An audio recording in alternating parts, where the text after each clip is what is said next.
You can feel it before you can name it. The first sensation is not confidence, not relief, not rebellion. It is a small internal pause, almost physiological, when you stop reaching outward to stabilize the emotional climate around you. You notice, maybe for the first time, that you have been living with an invisible hand extended at all times, not to take, but to hold the mood of the room, to hold your mother's disappointment before it turns into accusation, to hold your father's silence so it doesn't become abandonment, to hold the anxiety of siblings so no one collapses, to hold the family's unspoken tension so no one has to look at it directly. And then one day, the hand does not extend, it stays closer to your body, not dramatically, not as a declaration. It simply does not move automatically. This is the beginning of the collapse of the good daughter identity, and it rarely feels heroic. It feels strange.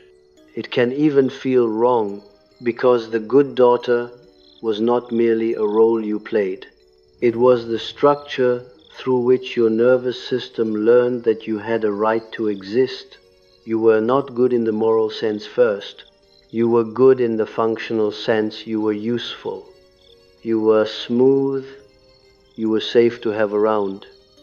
You made the environment more tolerable for other people. You made discomfort disappear.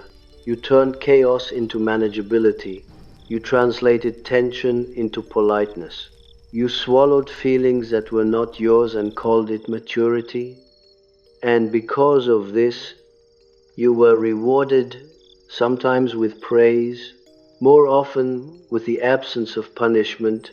In certain families, that absence is the highest form of affection. When you are raised inside emotional immaturity, love is not given to what you are. Love is given to what you prevent. You prevent conflict. You prevent disappointment.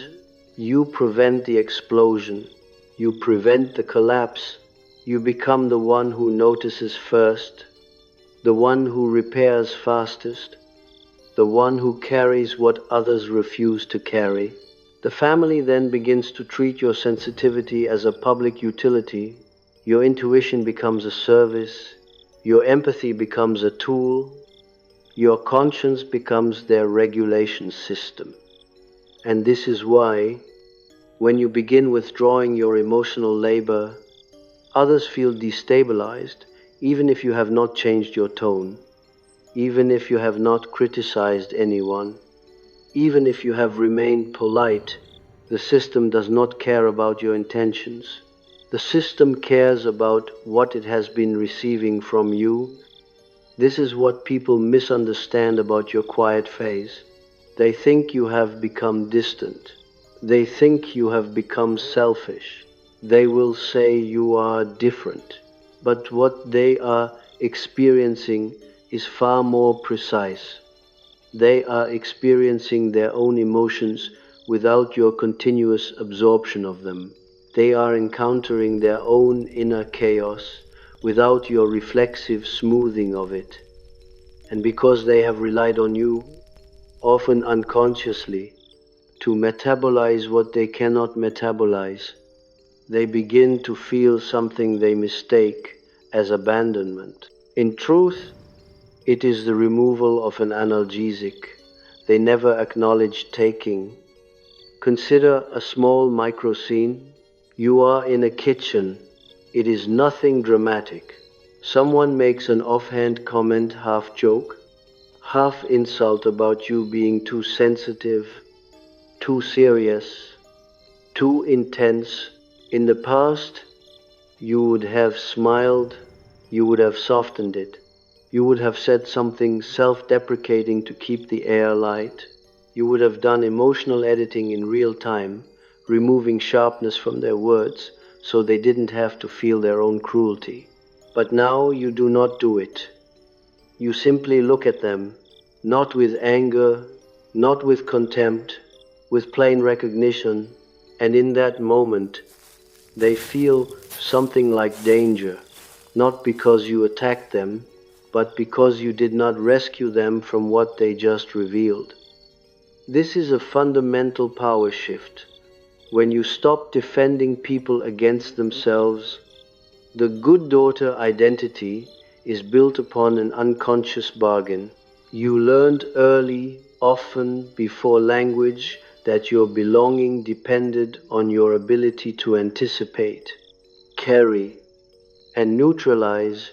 You were not taught directly, erase yourself. You were taught it through consequences. When you expressed anger, you were punished, ignored, or shamed. When you expressed need, you were told you were dramatic, ungrateful, or burdensome. When you expressed sadness, you were met with irritation or mockery. But when you were helpful, when you were pleasing, when you were stable, when you were understanding, you were allowed to remain close to the attachment figures you needed for survival. So you built a self that could survive. The good daughter, she is vigilant. She is self-monitoring. She knows what not to say. She knows how to manage tone. She apologizes quickly, not always because she is wrong, but because she senses relational threat. She absorbs blame the way lungs absorb air. It is automatic. She is praised for being mature, but the maturity is often only an advanced form of fear. Over time, the good daughter becomes not simply a strategy but an identity. When you are asked who you are, you answer with adjectives that describe your function: responsible, caring, considerate, supportive, loyal. These are not lies. They are real traits, but they become dangerous when they are also chains, when you cannot stop performing them even when they destroy you. Your goodness is no longer a virtue, it becomes a compulsion. And now we come to the central collapse. The identity collapses not when you decide you no longer want it. It collapses when it stops working. At some point, you notice that being good has not protected you. It has not produced the kind of love you imagined you were earning. It has not created safety. It has not created reciprocity. It has created expectation. It has created dependency. It has created entitlement in others. And perhaps most painful, it has created a strange invisibility. People rely on you and still do not see you. They take from you and still do not know you. They speak about you as if you are a service, not a person. This realization is not intellectual. It arrives as a bodily fatigue, a heaviness, a disgust that is not about them, but about the part of you that kept offering itself. You begin to sense the split inside, the part of you that is good and the part of you that is angry, exhausted, resentful, and very old. This is where the shadow begins to press upward. In Jung's sense, the shadow is not merely your badness, it is everything that was excluded from your conscious identity in order to remain acceptable. For a good daughter, the shadow often contains aggression, selfishness, refusal, sexuality, ambition, boredom, indifference, and most importantly, the right to not explain, the right to not serve, the right to not be emotionally available. If you grew up in a family where love was conditional, your shadow contains your freedom. And because it contains your freedom, you have been trained to fear it. So when the good daughter identity collapses, It can feel like you are becoming something worse.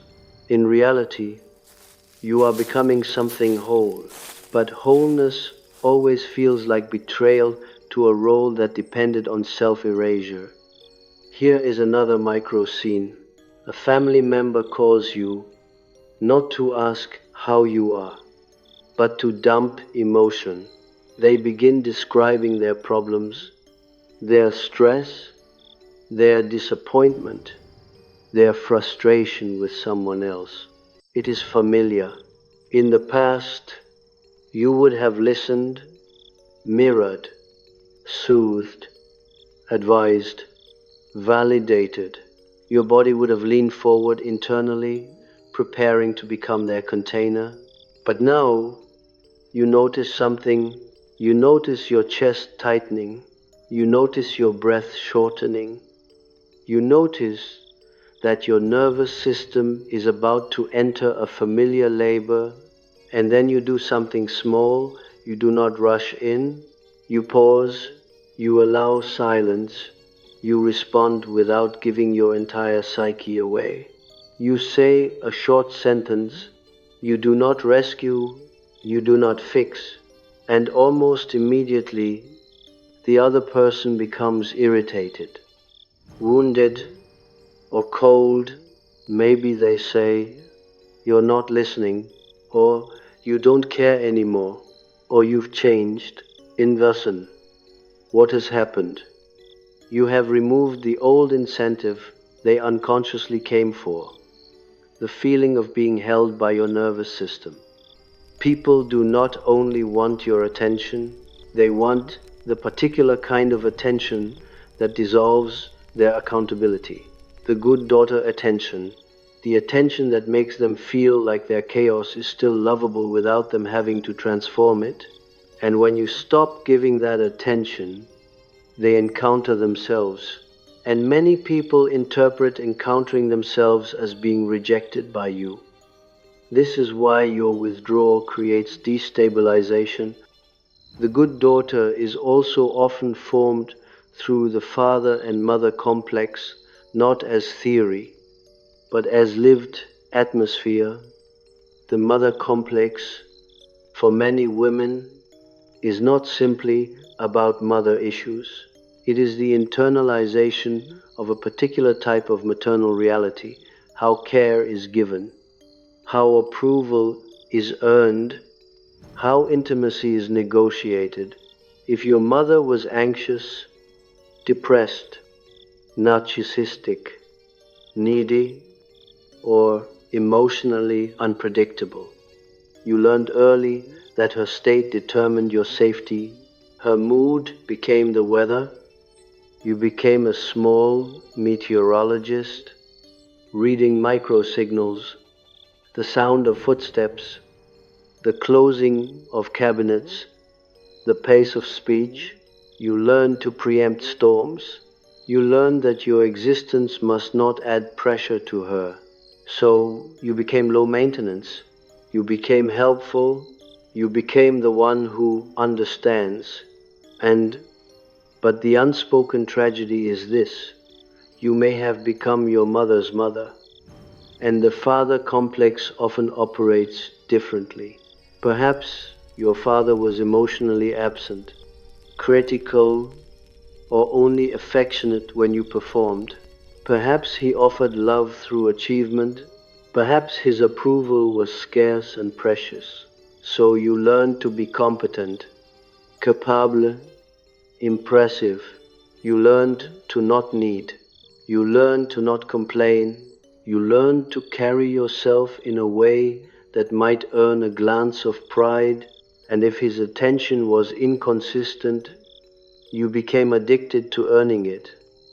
Not consciously, structurally, you became someone who believes love is something you must qualify for. This creates a specific psychic pattern. You become the kind of person who overfunctions in relationships. You carry more than your share. You do emotional labor in advance. You explain yourself excessively. You apologize for existing. You try to be so good that no one can abandon you without guilt, and when they still abandon you, you interpret it as proof that you were not good enough. So you become even better. And now, at the beginning of your reorganization, you stop, not because you have learned a new rule, but because you can no longer tolerate the old lie. And here is the hardest part. When you stop being the good daughter, you will see how many relationships were built on your compliance. This can be devastating because you may have believed those relationships were based on love, but love that requires your self-erasure is not love. It is attachment to your function. This is where projection becomes central. In many families, you became the screen for other people's unconsciousness. They projected onto you the traits they wished to see: goodness, patience, maturity, stability. You became their angel, their rock, their favorite, or their only one who understands. These sound like compliments. Often they are psychic imprisonment, because when someone calls you the only one who understands, they are also saying, do not stop understanding. When someone calls you the strong one, they are also saying, do not become weak. When someone calls you so mature, they are also saying, do not have needs. I full and you aches. And when you begin to withdraw, the projection cracks. You stop matching their image of you, and then the shadow of the relationship emerges. Their disappointment, their resentment, their anger, their entitlement. They may say you are selfish, they may say you have become cold, but what they are reacting to is not your cruelty. They are reacting to the death of a fantasy, that you exist to stabilize them. You may even notice how quickly admiration turns into accusation. This is not personal, it is archetypal. When a person has unconsciously used you as a psychic structure, an external regulator, and you remove yourself, they experience anxiety. Their anxiety then seeks an object. Often it becomes you. They say you are the problem because it is easier than feeling the emptiness that your withdrawal reveals. This is why the good daughter identity is so difficult to release. It is not only an internal mask, it is a relational contract. It was never only about you. Others have invested in it. They have built their emotional economies around it. And now you are altering the economy. This is what reorganization looks like. Not a new personality, a new structure, but the psyche resists structural change. It resists not by argument, but by guilt. The guilt you feel when you withdraw is not proof you are wrong. It is proof of conditioning. You were trained to equate love with labor. You were trained to feel responsible for other people's emotional states. And because that training happened early, guilt now arises like a reflex whenever you stop working for belonging. You can test this when you choose yourself, even in a small way. Do you feel peace, or do you feel tension, as if something bad is about to happen? That tension is the child part of you still fearing relational punishment. It believes, if I stop being good, I will be abandoned. The adult part of you may know better, but the complex does not respond to logic. It responds to memory. So the first stage of collapse is not liberation, it is withdrawal symptoms. You stop giving and your psyche panics. You stop explaining and your psyche anticipates attack. You stop smoothing and your psyche predicts catastrophe. This is why your quiet phase can feel empty.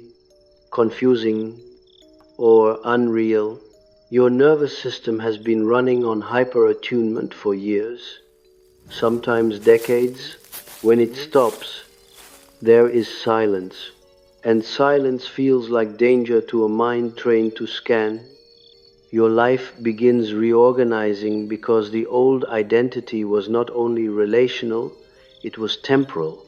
It determined how you spent your days, who you answered, who you prioritized, who you rescued, who you soothed, who you visited, who you checked on, who you felt guilty about, who you could not disappoint. When that identity collapses, you do not merely lose a role, you lose a schedule, you lose a pattern of motion. Your time becomes yours in a way that can feel disorienting. Without the constant task of regulating others, you encounter space, and space is where your deeper self begins to appear. But before it appears, something else appears: anger. Not explosive anger, often cold anger, quiet, precise anger. The anger of someone who realizes how much they have given and how little they have been met. The anger of someone who recognizes the unfairness that was normalized, and because you were trained to be good, you may fear this anger, you may pathologize it, you may try to turn it into compassion, but the anger is a sign of life returning to the places you abandoned. Anger in this context is not a defect. It is a boundary signal. It is the psyche's way of saying something was taken. If you have never been allowed to say no, your anger carries all the no's you never spoke. And this is where repetition compulsion begins to reveal itself. You have likely repeated similar dynamics beyond the family. You entered friendships where you became the listener, the fixer, the emotional caretaker. You entered romantic relationships where your sensitivity was exploited. You felt drawn to people who were wounded, intense, narcissistic, avoidant, or needy. You may have told yourself you were compassionate. You may have told yourself you were loyal. But beneath that, there is often an unconscious drive to recreate the original family contract in the hope of finally winning the love that was withheld. You become the good daughter again, but in different clothing, the good girlfriend, the good employee, the good friend, the good therapist in a relationship that does not deserve therapy. And the reward your psyche receives is familiar suffering. Familiar suffering feels safer than unfamiliar freedom. In familiar suffering, you know what to do: work harder, be nicer, explain more, give more, shrink more. In unfamiliar freedom, you do not know who you are, so even as the good daughter collapses, a part of you may try to rebuild it elsewhere.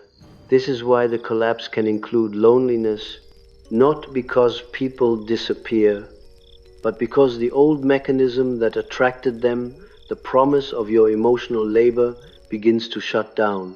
Some people will not stay when you stop overfunctioning. Some will accuse you. Some will guilt you. Some will attempt to reinsert you into the role through subtle coercion. You're the only one I can talk to. I thought you cared. I guess I'm too much for you. These are not always conscious manipulations. They are desperate attempts to restore a familiar structure. And you will feel the old pull, the old hook, the urge to fix the discomfort by giving yourself away. But the reorganization begins the moment you do not. It begins when you can tolerate being misunderstood without rushing to correct it. It begins when you can tolerate someone's disappointment without anesthetizing it. It begins when you can tolerate the role of villain in someone else's story because you refuse to keep playing savior in your own. The good daughter identity collapses when you stop volunteering your psyche as a public resource. At first, you may not even notice you are doing it. It is subtle. You do not respond immediately. You let messages sit. You do not craft perfect replies. You do not offer emotional essays. You do not soften your boundaries. You do not explain your exhaustion. You simply live as if your internal world is not a courtroom where you must constantly defend your right to exist. This creates a strange stillness, a quiet, a void, and in that void, you begin to feel what you have avoided feeling for years. The grief of how early you became responsible. The grief of how quickly you learned that love meant performance. The grief of the child inside you who did not get to be a child because she was busy reading the room. And as this grief rises, the family system senses your withdrawal and starts orbiting you differently, as if something essential has been removed, because it has. You were not only a daughter, you were the emotional infrastructure. And now, as that infrastructure collapses, the psyche begins to reorganize toward a different center, a center that does not depend on being needed, a center that does not chase approval, a center that does not mistake guilt for love. But before you reach that center, you must understand the precise way the complexes bind you, the way projection keeps you trapped, the way your shadow has been locked away, and why the system around you reacts as if your silence is a threat. Because for them, it threatens the arrangement. It threatens the economy. It threatens the unconscious agreement that said you will carry what others refuse to carry. And when that agreement breaks, you will notice something unnerving.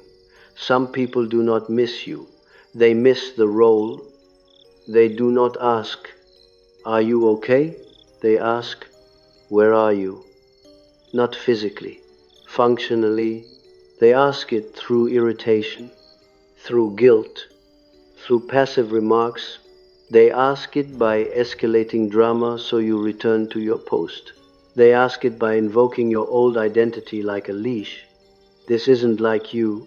You're usually so understanding. You're so cold lately.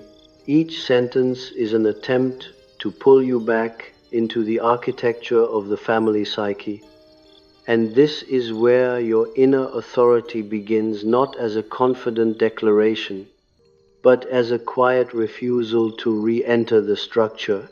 A refusal that feels like treason to the part of you that still believes love must be earned. You will begin seeing how often you explain yourself not to be understood, but to prevent retaliation. You will begin seeing how often you give not from generosity, but from fear. You will begin seeing how often you call it love when it is actually a survival contract. And as you see this, the good daughter collapses further because she cannot survive honest vision. Honest vision is the beginning of individuation, not in grand terms, but in daily micro-movements when you stop cleaning up emotional messes that were never yours, when you stop translating other people's immaturity into excuses, when you stop believing that your worth depends on being easy to have around. This is why your life reorganizes, because the central organizing principle of your psyche changes. The principle was, keep them stable so you can be safe. The new principle becomes, keep yourself real so you can be whole. And between these two principles lies a psychologically violent transition, not violent outwardly, violent inwardly. because the old identity will fight for its life. It will create guilt, it will create doubt, it will create nostalgia. It will remind you of times you were praised. It will replay scenes where you were good and therefore temporarily loved. It will whisper that you are becoming selfish, unkind, arrogant, ungrateful. It will use morality as a weapon to preserve a survival pattern. And the moment you feel that guilt, the old machinery will urge you to repair it in the only way it knows, by returning to emotional labor. So the collapse requires something rare, the capacity to hold guilt without obeying it. This is not cruelty, it is adulthood. When you were a child, guilt meant danger. It meant you were about to lose love. Now guilt is simply a signal. You are crossing an old boundary inside yourself. You are entering territory where you were not allowed to exist. And the psyche calls that dangerous. But danger is not always threat. Sometimes danger is transformation. You may notice in these weeks that your body changes its relationship to certain people. You feel tightness when they call. You feel heaviness after you see them. You feel relief when you do not respond. These are not random moods. They are the psyche speaking in sensation, because words were never safe. And if you listen, you will discover something uncomfortable. You were not only good, you were compliant, and compliance was not love, it was a strategy.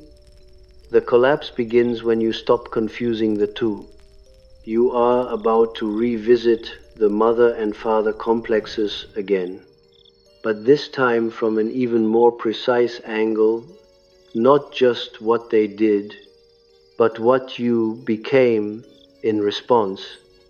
Because what you became is the good daughter, and as she collapses, she will try to resurrect herself through the same familiar routes, re-explaining, re-pleasing, re-performing, unless you can recognize the mechanism in the moment it activates, unless you can feel the reflex and not become it, unless you can watch the old hand extend outward to hold the room and then stop it, calmly, silently, as if you are gently taking your own nervous system back into your own body, because for the first time you can see that the life you are living was organized around an unconscious bargain, and that bargain was never negotiated consciously. It was written into you through repetition, through fear, through the small daily moments where love felt contingent, where safety felt conditional, where your most adaptive self learned that the quickest way to peace was to disappear. And now the psyche is beginning to reverse that disappearance. Slowly, structurally, not to make you loud, not to make you harsh, but to make you real. And once you become real, the entire system around you must either adjust or reveal itself, because the good daughter was the glue. And when the glue dissolves, you finally see what was actually being held together and what was never meant to be held together by you. And as you begin to see that, you will notice that some people do not negotiate, they escalate. Because escalation was always the way they retrieved your attention. And if you are not careful, you will mistake their escalation as evidence that you have done something wrong, when in truth it is evidence that your role has been to absorb what they refuse to face. And now that you are no longer absorbing it, they have to feel it, and they will try to place it back into you, subtly, through tone, through disappointment, through silence, through crisis, through the old familiar hooks. And the next stage of your transformation depends on whether you can recognize the exact moment they try to hand it back to you, and whether you can, without drama, without argument, without explanation, simply not take it. You have been trained to take it. That is the point. Not to take an object, but to take a psychic package that was never yours. The anxiety, the disappointment, the rage, the shame, the fragility in the family system, these packages move around like contraband. No one says, "Here, hold this for me." But the body feels it immediately. The moment a certain tone enters the room, your stomach tightens. The moment a certain silence appears, your mind starts scanning. The moment a certain accusation is implied, you begin assembling your defense. You have become so fluent in these emotional handoffs that you accept them before you even realize you have been offered them. This is why your withdrawal feels unnatural. Because your psyche was shaped to behave like a receiver, you learn to receive what other people could not contain, because if you did not, the environment would become unsafe. You were not rewarded for expressing your own internal truth. You were rewarded for maintaining the family's emotional equilibrium. The good daughter identity is essentially an equilibrium maintenance program, installed early, reinforced repeatedly, and later mistaken for personality. So when you stop taking what is being handed to you, it is not simply a boundary, it is a disruption of the entire circulation of unconscious material in the family. The anxiety has to land somewhere. The blame has to land somewhere. The tension has to land somewhere. And when it cannot land in you, it starts moving outward more chaotically, revealing what your presence had been quietly preventing. This is why others feel destabilized. They are not reacting to your words. They are reacting to the loss of a psychic function. In Jungian terms, the family is not merely a group of individuals. It is a shared psychic field, an interlocking system of projections. Within this field, each member unconsciously carries certain aspects of the whole. One carries anger, one carries weakness, one carries rebellion, one carries illness, one carries success, and often one carries goodness, not goodness as virtue, but goodness as containment. You became the container for what the others did not want to acknowledge in themselves. You were the one who could hold the truth without naming it. That is a strange role. It creates a life of constant perception paired with constant silence. You sensed everything, you noticed everything, but you learned that naming it would cost you love. So you became an expert in what could be felt but never spoken. This is the psychological origin of your later quiet power. It begins as quiet helplessness. The good daughter is very often the family's unconscious therapist. But unlike a therapist, she has no boundaries, no compensation, no permission to leave, and no right to be human. She is expected to be available, stable, understanding, forgiving, and endlessly resilient. In return, she receives a strange kind of respect that is never tender, a respect that feels more like being used well. When this identity collapses, you do not simply stop people-pleasing. You stop being emotionally rentable. And this is where guilt becomes more sophisticated. At first, Guilt appears as a moral sensation.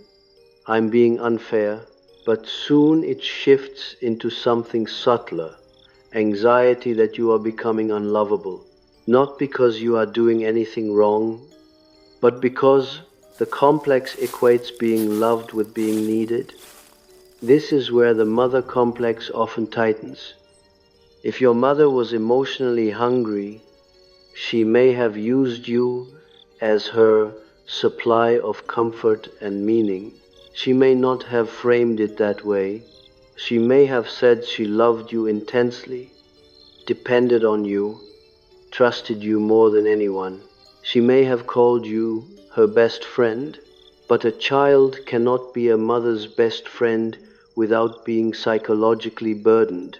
A child placed in that position learns to regulate the mother's emotional world. The child becomes responsible not just for behavior but for mood. So when you withdraw, even slightly, your mother may not say, "I miss you." She may say, "What's wrong with you?"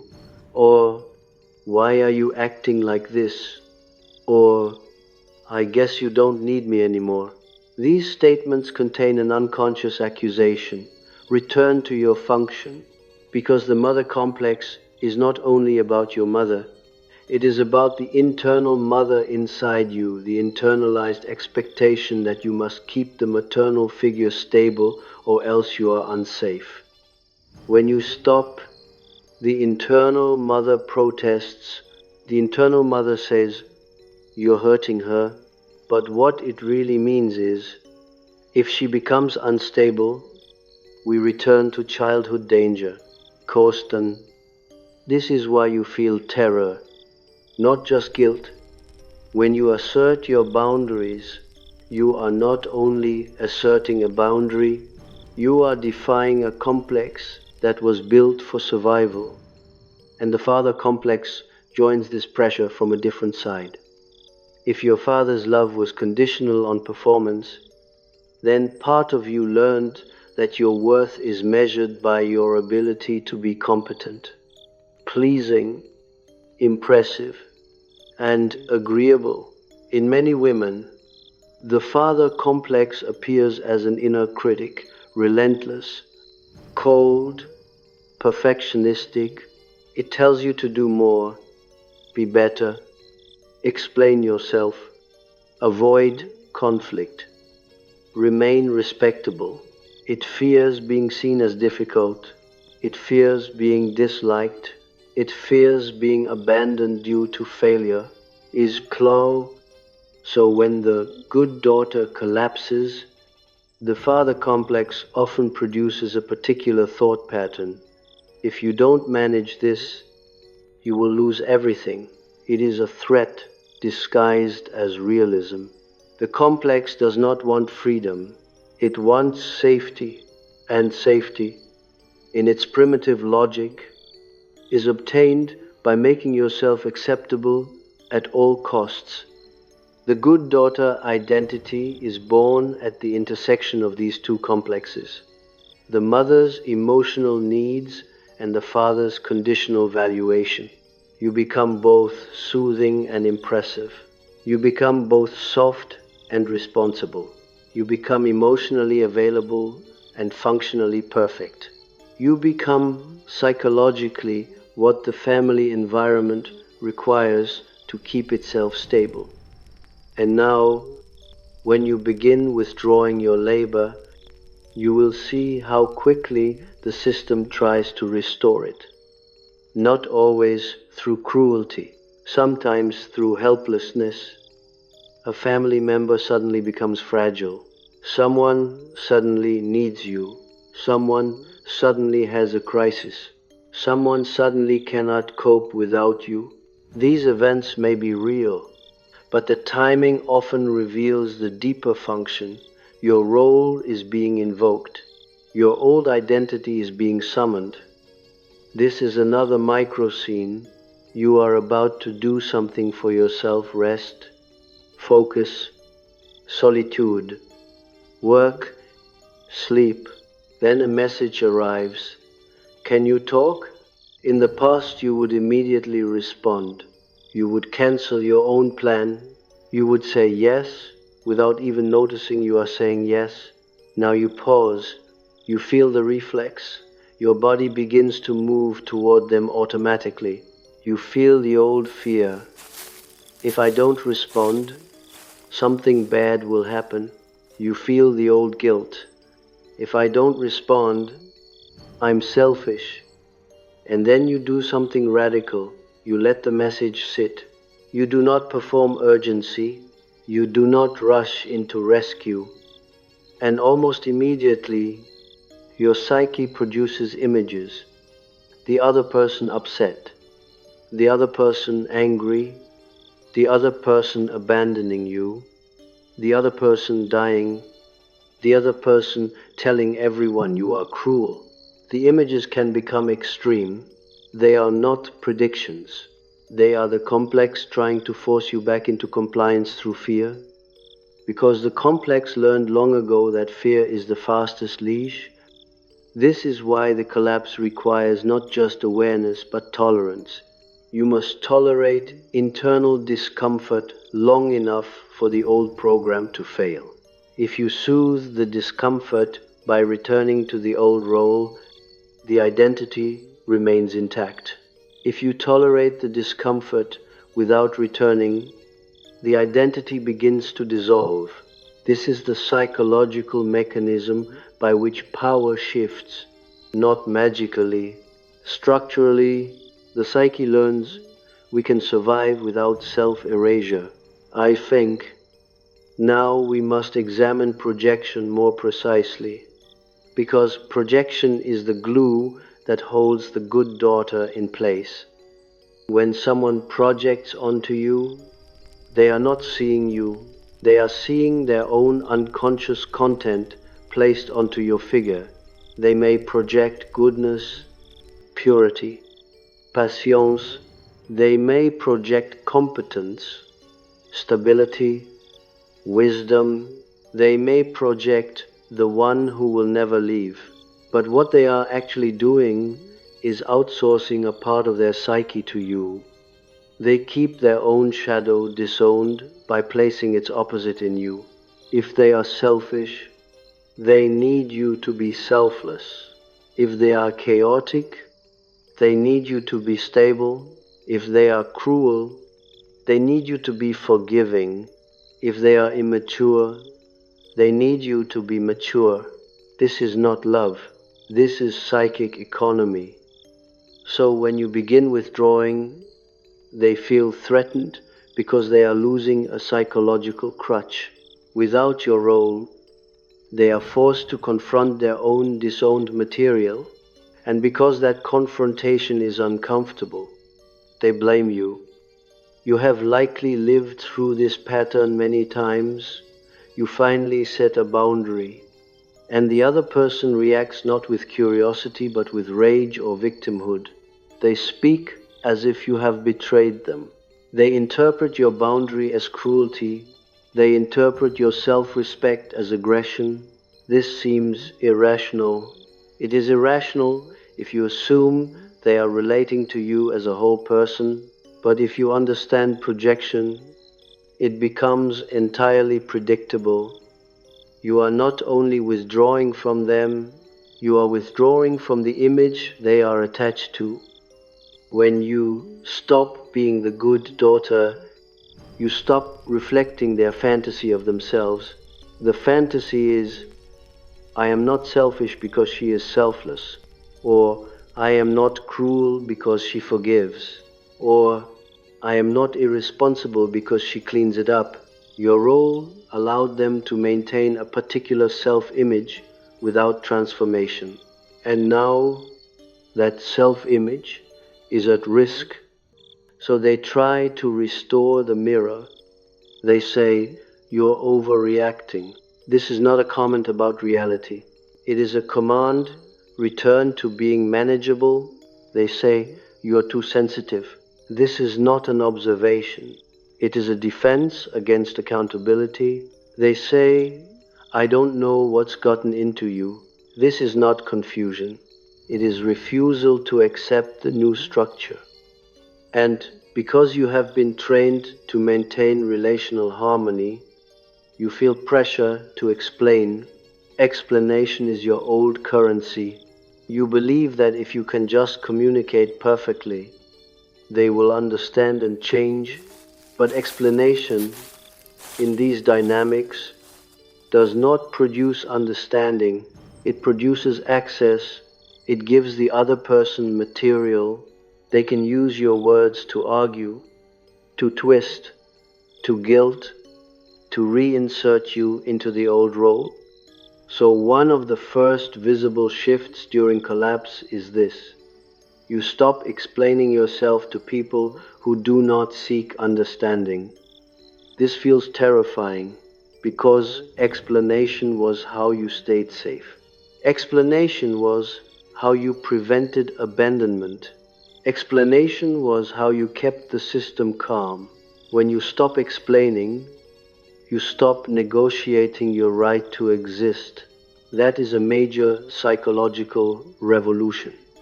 And it often happens quietly. You simply speak less.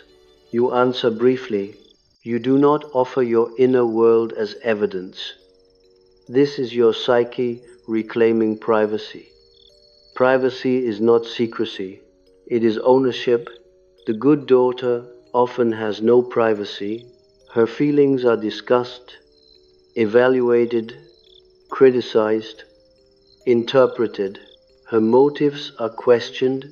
Her boundaries are treated as offensive. Her interiority is treated as community property. So, when she begins to develop privacy, the system around her reacts as if she is hiding something. Because in their unconscious logic, your interior is theirs.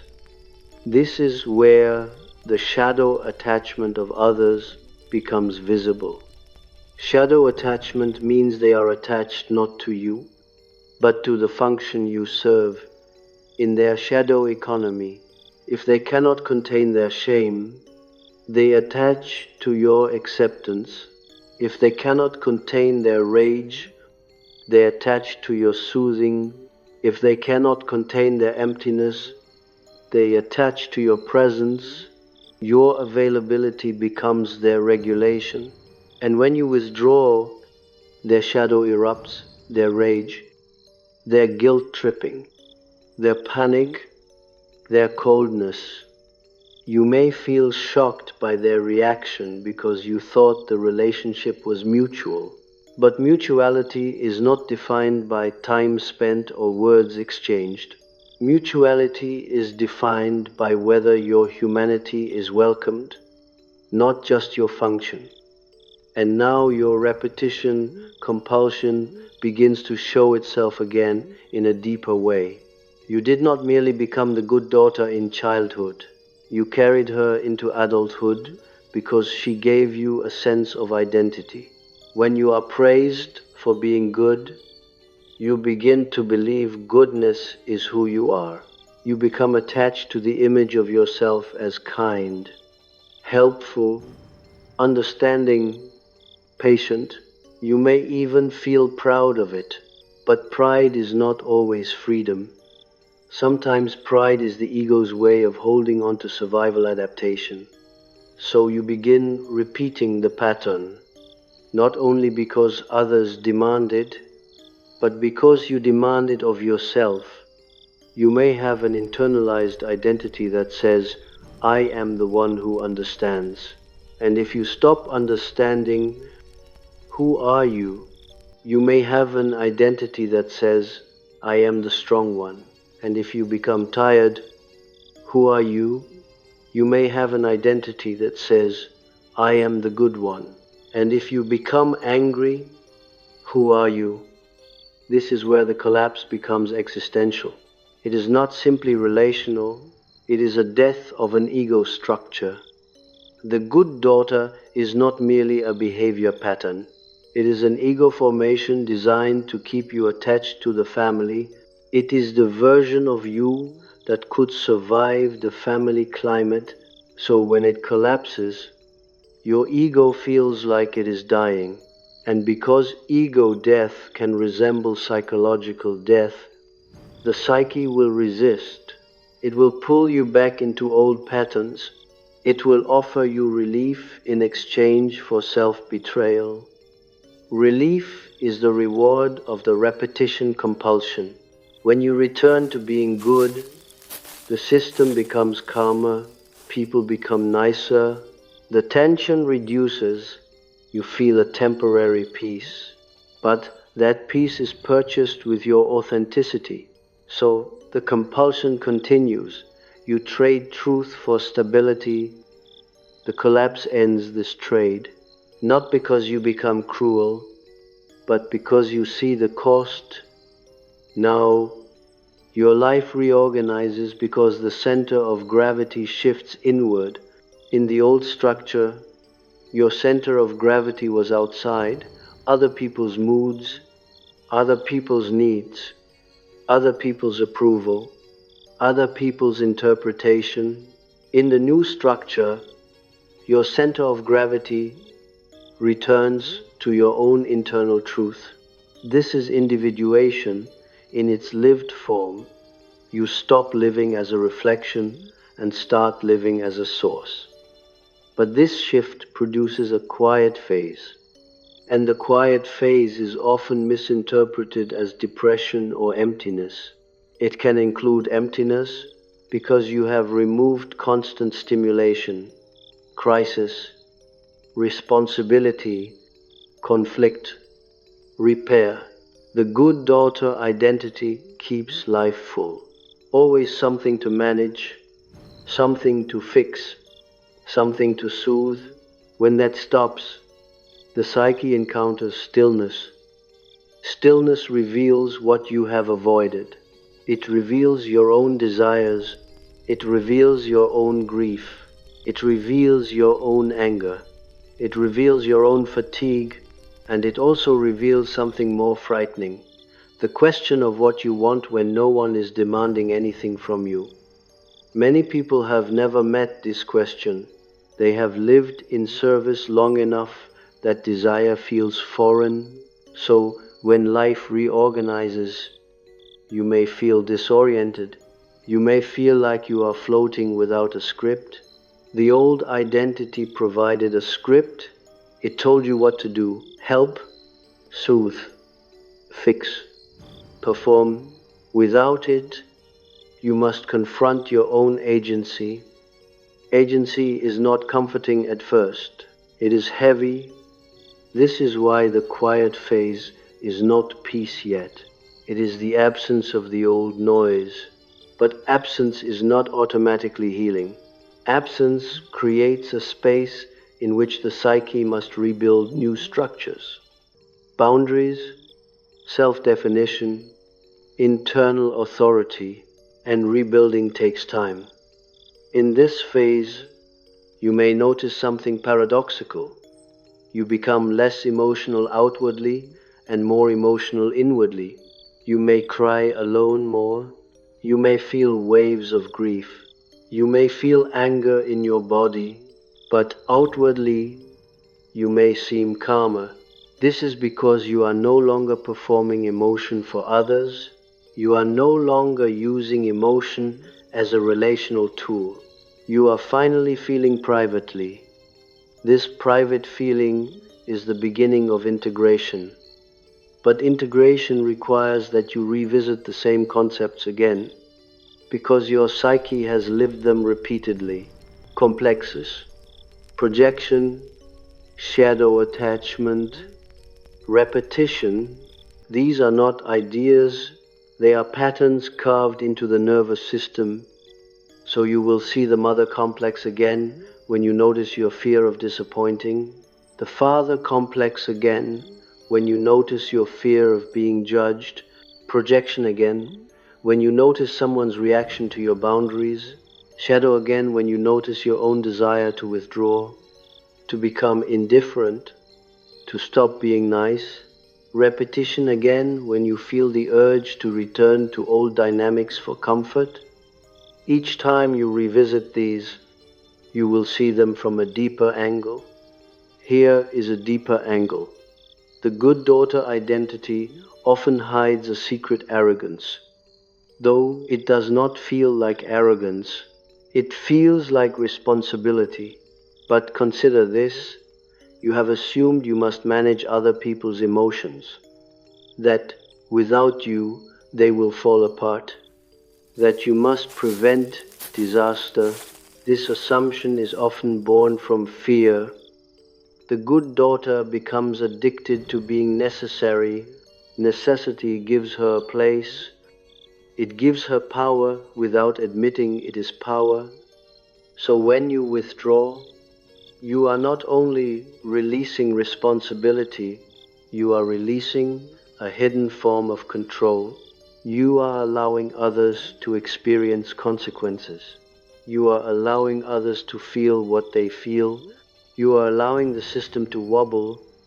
This is why collapse feels like danger, because in a way, it is the danger of losing your position in the system, the danger of no longer being needed, the danger of being ordinary, the danger of being unseen without your function.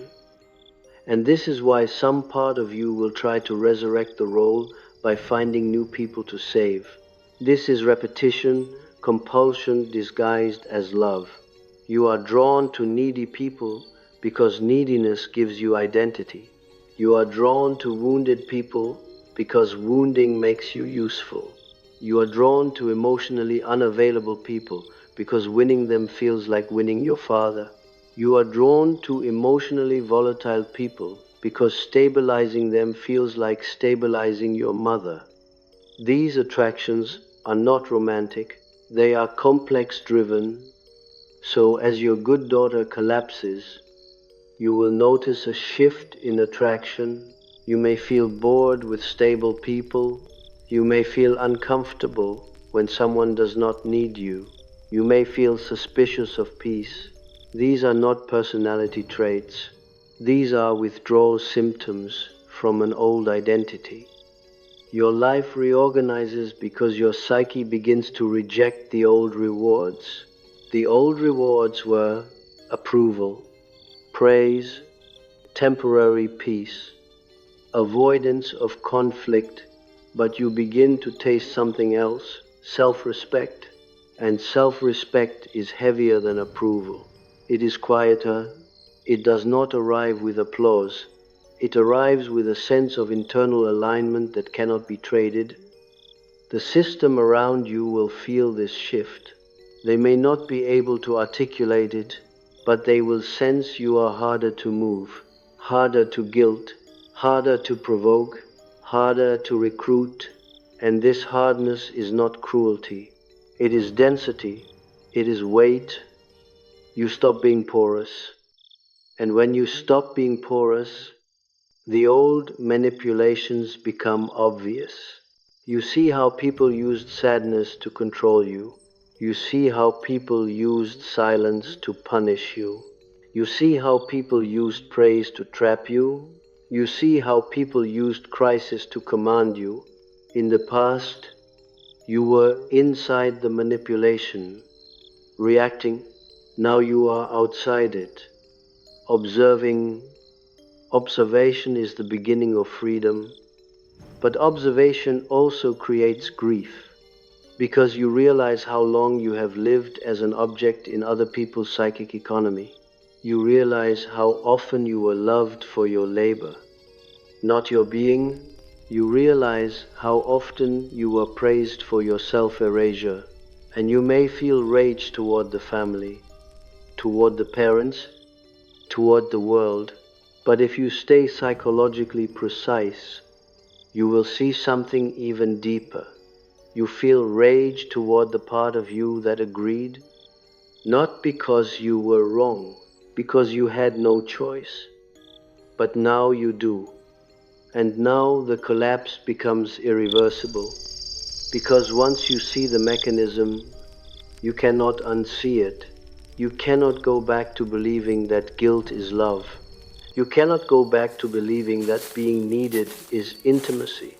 You cannot go back to believing that explaining yourself will create mutuality with someone who profits from misunderstanding you. You cannot go back to believing that your sensitivity is a public utility.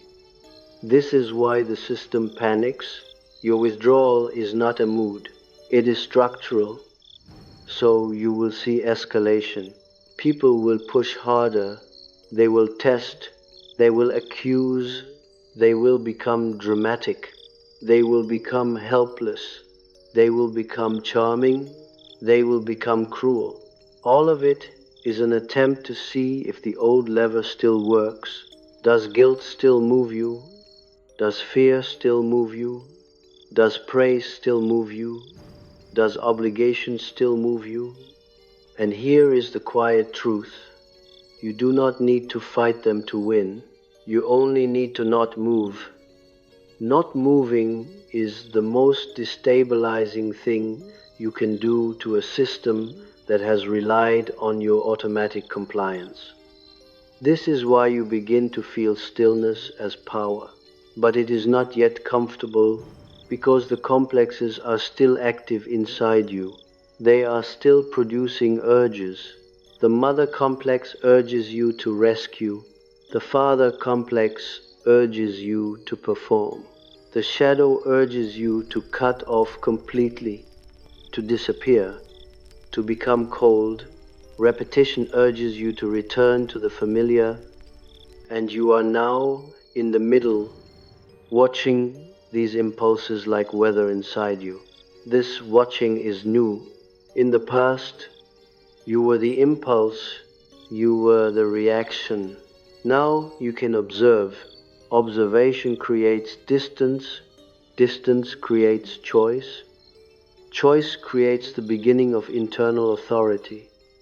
And internal authority is not loud, it is not a declaration, it is not a speech, it is the moment you feel the emotional package being handed to you through tone, silence, expectation, and you do not take it. You do not absorb it. You do not explain. You do not apologize.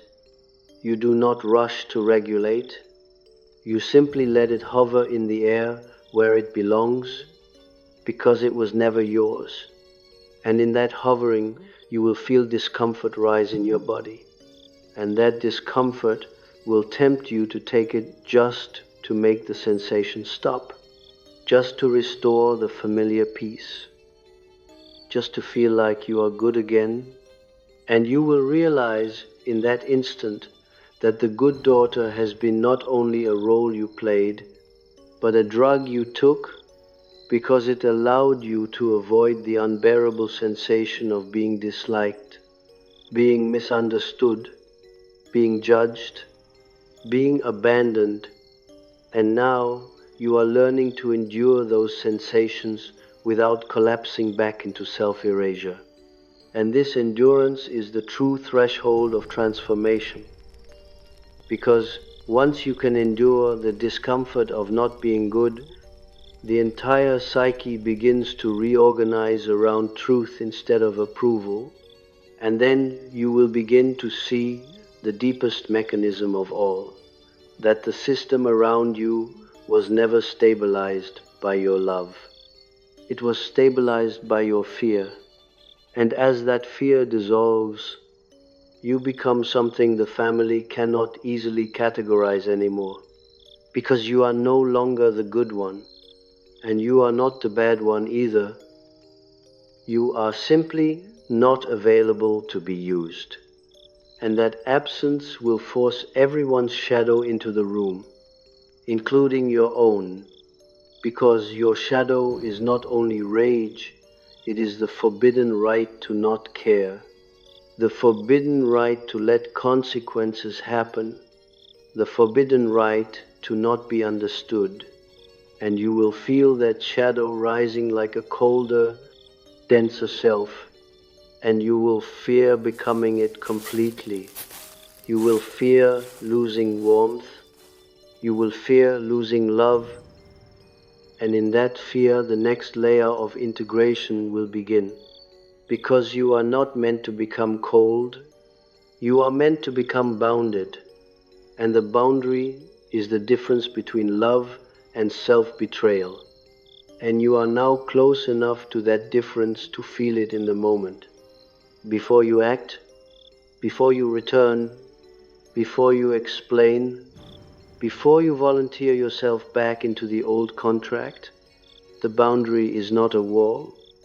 That is the mistake your psyche makes at first, because your psyche has been living in extremes.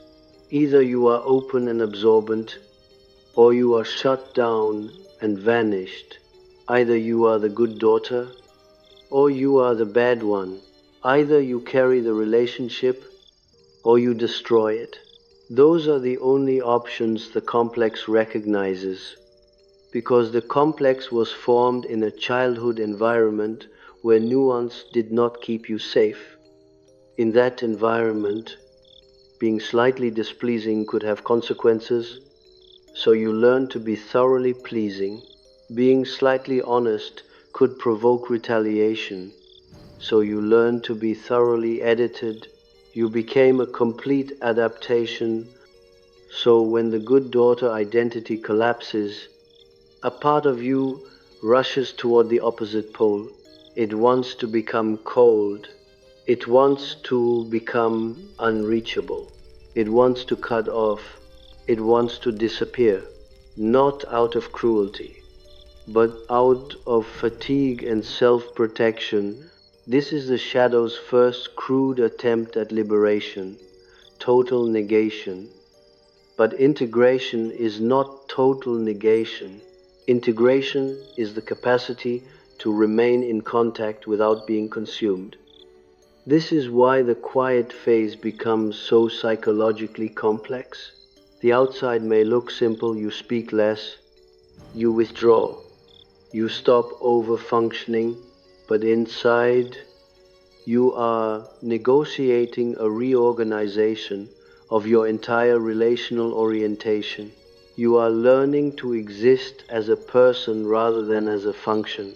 And to exist as a person, you must tolerate what a function never had to tolerate: ambiguity, disappointment, misunderstanding, and the absence of applause. Your old identity was maintained through immediate feedback. You were good, and you got a response: approval, relief, dependence, praise, less conflict. Now you are building something that may produce no immediate response at all.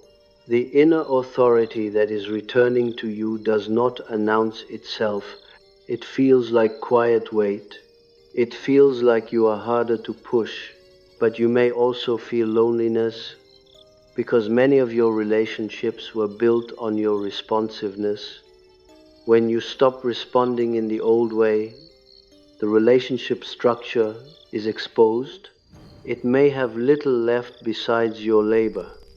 This is why the psyche sometimes experiences the quiet phase as emptiness. But the emptiness is not lack. It is withdrawal from a false fullness.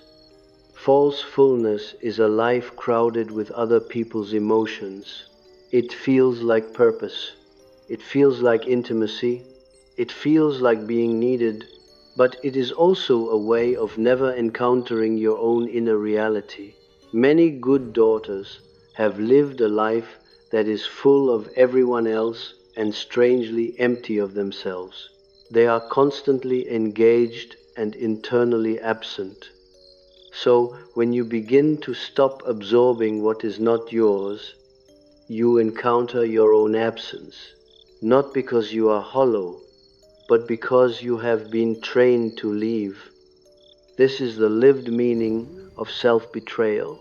It is not a moral failure. It is a repeated psychological departure from your own internal signals in order to keep attachment. You left yourself again and again so you could remain in relationship. Now you are returning, and returning feels unfamiliar. There is a micro scene that often reveals this return. Someone asks you a simple question: What do you want? It could be about dinner, a plan, a decision. In the past, you would answer based on what will make things smooth. You would say you don't care. You would say whatever is easiest. You would defer. But now you pause and realize you truly do not know what you want. Not because you are indecisive, but because your wanting was never practiced. Wanting was dangerous in your family. Wanting could provoke guilt. Wanting could provoke envy. Wanting could provoke punishment. So you learn to want privately or not at all. When you cannot answer, "What do you want?" you may feel shame, but it is not a character flaw. It is the signature of a psyche organized around others. And this is where the complexes return again. Deeper, the mother complex at this stage is not just about caring for your mother. It is the internal rule that says your desire must not destabilize the other. If your desire risks conflict, you suppress it. If your desire risks disappointment, you suppress it. If your desire risks someone feeling rejected, you suppress it. This is why you become expert at anticipating what others want, but incompetent at knowing what you want. Your attention is trained outward. The father complex, deeper now, is not just about achievement.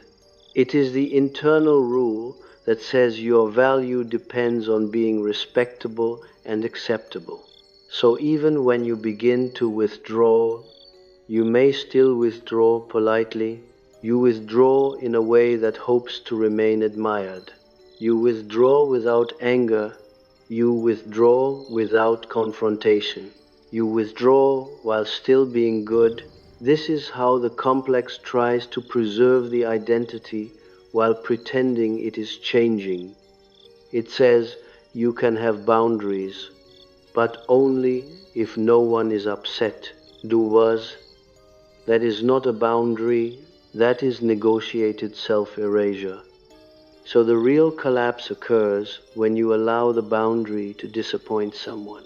When you allow someone to feel upset without rushing to repair it.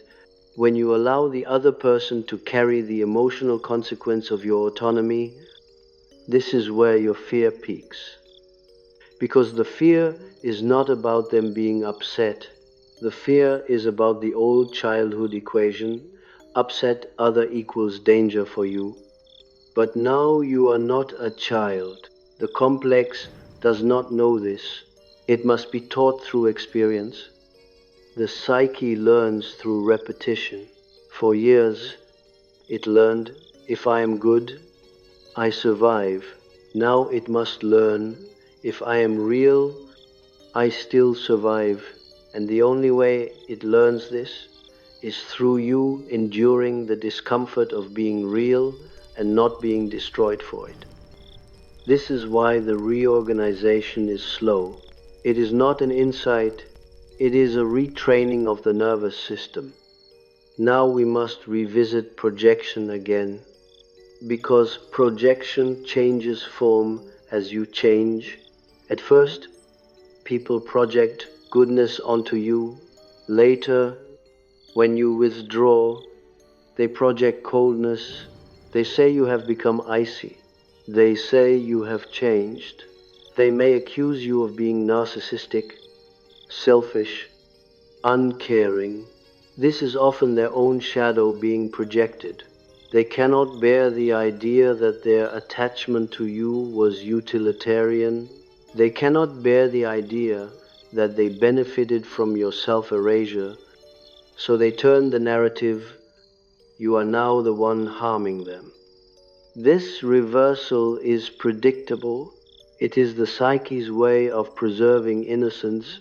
If they can make you the bad one, they do not have to face how they used you. And you, with your training, will feel compelled to defend yourself. Defense is the old reflex.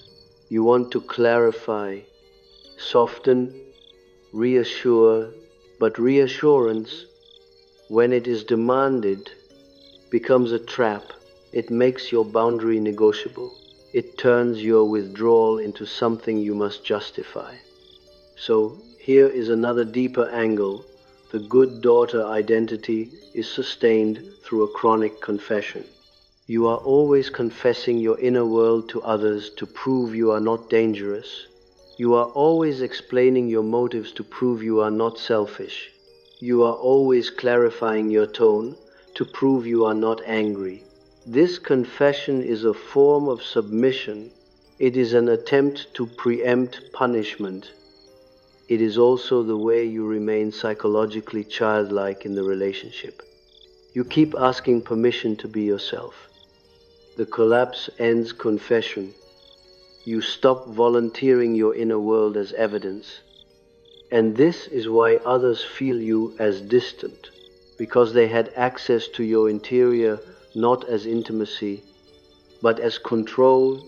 When you remove access, they experience loss, but they may not frame it as loss of control. They frame it as, you don't trust me, or you're hiding something, or you're shutting me out. These phrases are emotional blackmail disguised as relational concern. The good daughter, trained to be fair and understanding, will want to take these accusations seriously. She will want to answer them, but answering them often leads you right back into the old economy.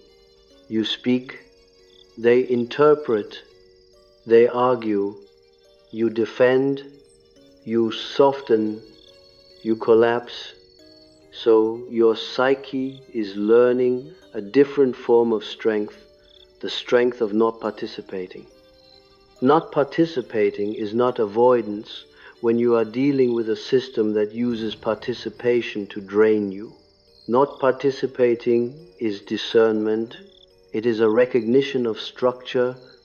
Structure is central here, because the mechanism of power shift is structural, not emotional. The structure was someone feels something. You take it, you metabolize it, you return calm. They feel relief, you feel depleted, you feel needed. The system continues, this structure repeats. It becomes the relational rhythm. The new structure is, someone feels something, it stays with them. You remain present but not absorbent. They must deal with their own feeling. They may escalate. You do not take it. The system destabilizes and eventually either reorganizes or breaks. That is the structural shift. Notice what changes, where the emotion lands. Emotion belongs to the one who feels it. But in your old pattern, emotion was redistributed, often into you. You were the repository. You were the place where other people's feelings went to become manageable. You became a human boundaryless container. Now the shift is simply this. You stop being the repository. This is the most unsettling thing you can do to people who have unconsciously used you. And now we return to repetition compulsion again. Deeper, repetition compulsion is not merely choosing similar partners or similar friends. It is repeating the same internal position, the position of the one who must work for love. Even if you choose a different person, you can repeat the same position. You can take a healthy person and still treat the relationship as something you must earn. You can take a neutral situation and still feel guilty. The compulsion is inside. So, as your life reorganizes, you will feel the compulsion attempt to recreate itself. Especially in the quiet phase.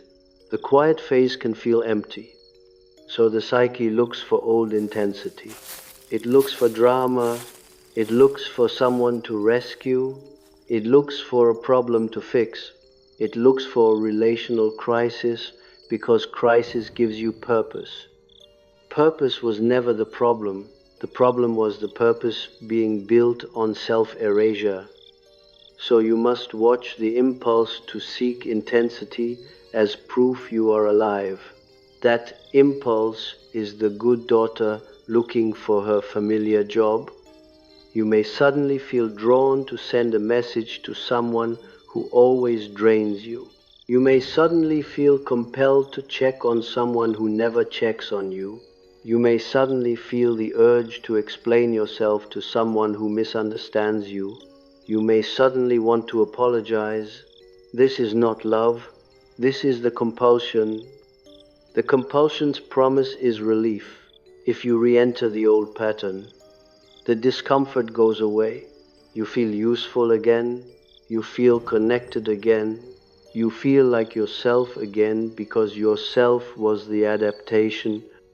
So the quiet phase is a confrontation with identity. Who are you without the job? This is why you can feel still, empty, confusing. You have removed your identity's main function, and the psyche is reorganizing around a different axis. That axis is internal authority. Internal authority is not dominance. It is a relationship with your own inner signals that is non-negotiable. It is the ability to treat your internal boundaries as real, not as suggestions. The good daughter treated her internal signals as negotiable. She felt exhaustion and ignored it. She felt resentment and suppressed it. She felt discomfort and rationalized it. She felt anger and turned it into understanding. She felt a no and said yes. Internal authority is when the no remains a no. This changes your entire moral orientation. Not because you become immoral, because you stop using morality as a leash. Many good daughters are morally driven because morality gives them a reason to keep sacrificing. I should, it's the right thing. I don't want to be like them. I don't want to be selfish. These statements sound virtuous, but in the hands of the complex, they become a trap. The complex weaponizes morality to keep you compliant.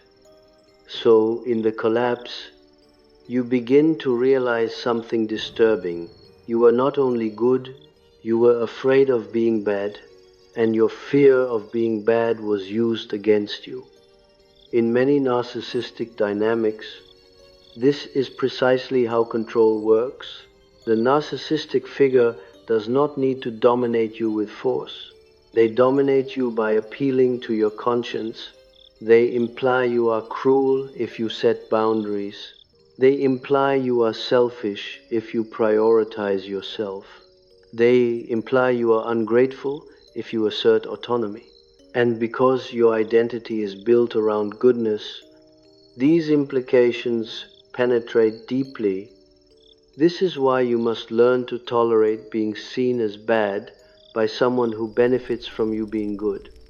This is a cruel psychological apprenticeship, but it is necessary, because if you cannot tolerate that perception, you will remain trapped. Now we return to the shadow again, because the shadow at this stage is no longer merely rage. It becomes something you have been trained to fear, indifference. Indifference is not cruelty. Indifference is the absence of compulsive concern. The good daughter's concern is compulsive. It is automatic. It is not always chosen. Indifference is the psyche learning that not everything is your responsibility. It is learning that you can let someone be upset without solving it. It is learning that you can let someone misunderstand you without clarifying it. It is learning that you can let someone carry their consequences. For the good daughter, indifference feels like a sin, but psychologically, it is a boundary function returning. This is why you must revisit the concept. You are not becoming cold. You are becoming weighted Wait means you do not move easily. Wait means you do not float toward every emotional demand. Wait means you stay in yourself. And staying in yourself exposes another truth. Many of your relationships have been built on your willingness to abandon yourself. So when you stop abandoning yourself, the relationship's hidden contract is violated. Not a spoken contract, a psychic one. The contract says you will remain available, you will remain soft, you will remain explainable, you will remain absorbent, you will remain the good one.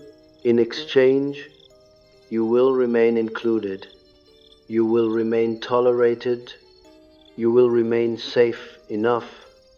Now the contract is breaking, and in the breaking, you may notice something that shocks you.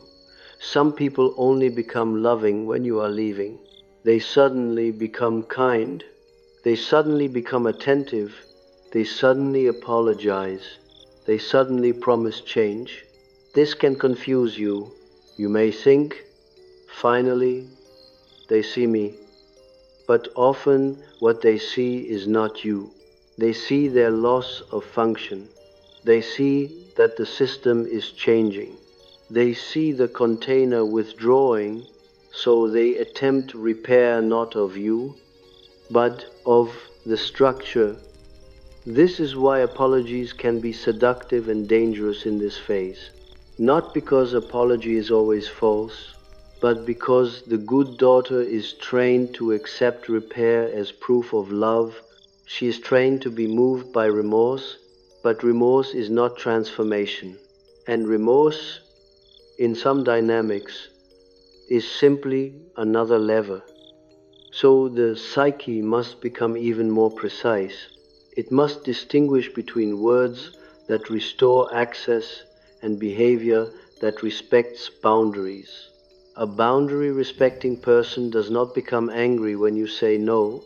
A boundary respecting person does not punish you with silence when you withdraw. A boundary respecting person does not demand explanations as payment for your autonomy. So, as your life reorganizes, you begin to see clearly who is oriented toward your humanity and who is oriented toward your function. This clarity is sobering. It may also produce an internal rebellion, not outward rebellion, but a quiet internal refusal to continue participating in the old confusion. This is why you begin to feel less need to explain yourself. Explanation often serves confusion. When you gain clarity, you speak less because you see more. When you see more, you do not argue, you do not persuade, you simply adjust your proximity. Proximity becomes your language. Now we must return to the father complex again, because as you withdraw, you will face a particular fear, the fear of being judged as ungrateful or disrespectful. This is often tied to the father complex's obsession with reputation. You may feel you must appear good even while leaving. You may feel you must be the reasonable one. You may feel you must maintain a dignified image. This can become another trap. You try to leave while still being approved. But approval is precisely what the complex seeks. If you can leave and still be approved, then you never have to face the primal fear that you might be rejected for being real. So the psyche will keep searching for a perfect exit, an exit where everyone understands and no one is upset. But such an exit does not exist in a system that depends on your self-erasure. Your exit is threatening by definition. So the reorganization requires you to abandon the fantasy of a clean departure. Not in your actions you can remain respectful, but in your psyche. You must allow that someone may hold a distorted story about you. That story is not your responsibility. This is where the internal authority stabilizes. but it stabilizes through a particular psychological act. You stop making other people's feelings your problem, not because you are indifferent to them, because you recognize the difference between empathy and absorption. Empathy means you can sense another's emotional reality. Absorption means you take it into yourself as if you caused it or must fix it. The good daughter confuses these. She senses emotion and immediately absorbs it. She feels other people's disappointment and immediately becomes guilty. She feels other people's anger and immediately becomes apologetic. She feels other people's sadness and immediately becomes responsible. She feels other people's anxiety and immediately becomes controlling. So the power shift is the separation of empathy from absorption. You will still feel, but you will not take. This separation feels strange at first, because you have been using absorption as proof of love. You believed, if I absorb you, I love you. If I carry you, I am loyal. If I suffer with you, I am good. This is a distortion produced by early conditioning. Love does not require absorption.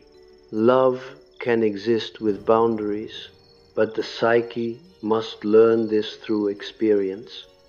Experience will often involve you not rescuing someone and then realizing they survived, or you not fixing something and then realizing the world did not end, or you not responding immediately and then realizing no catastrophe occurred.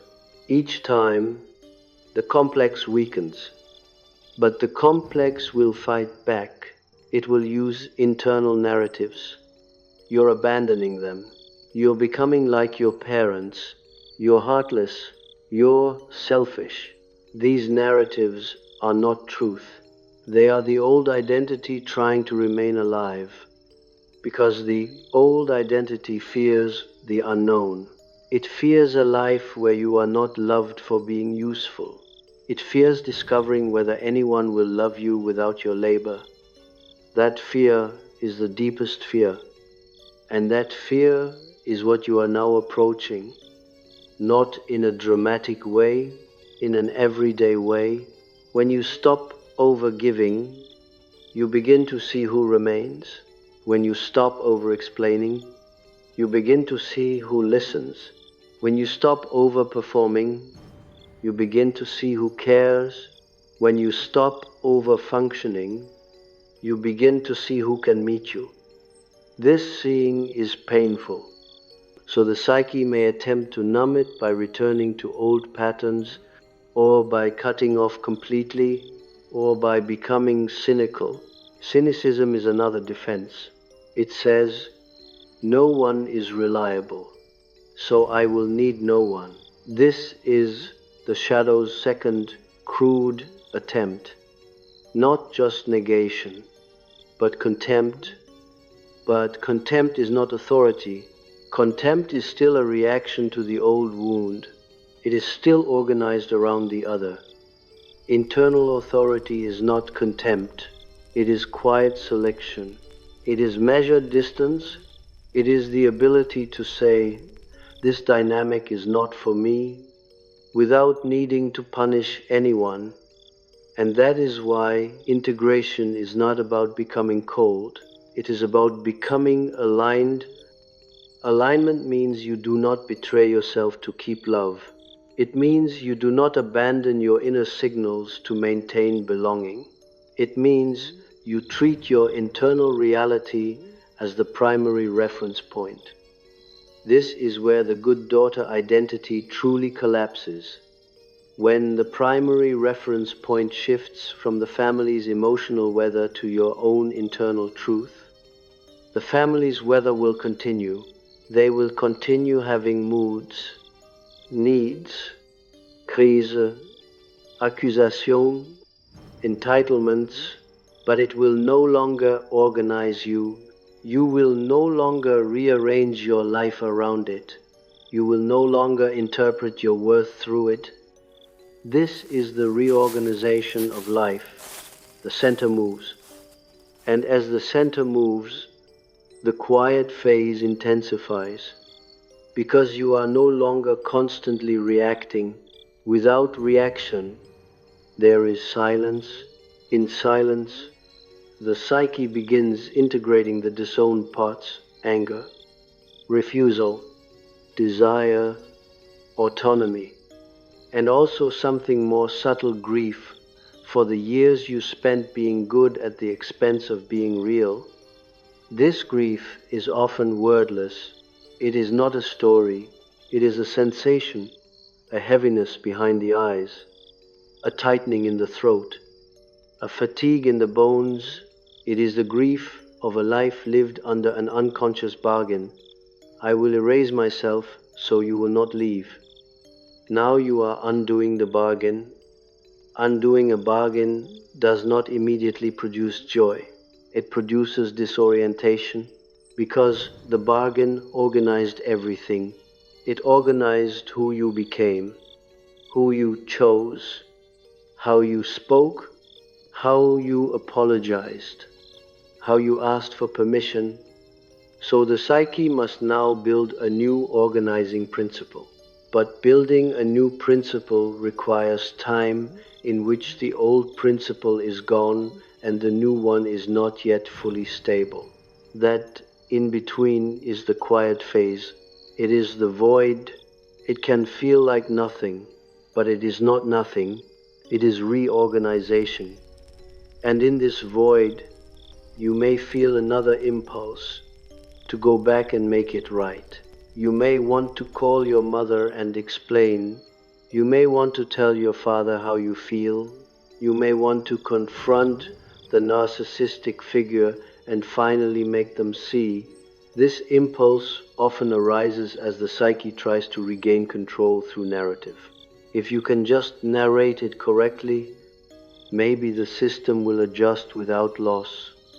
But in many cases, the system cannot adjust through explanation, because explanation threatens the very defense mechanisms that keep it intact. People who rely on you to absorb their shadow do not want to hear about shadow. They want the absorption to resume, so your psyche must become even more exact.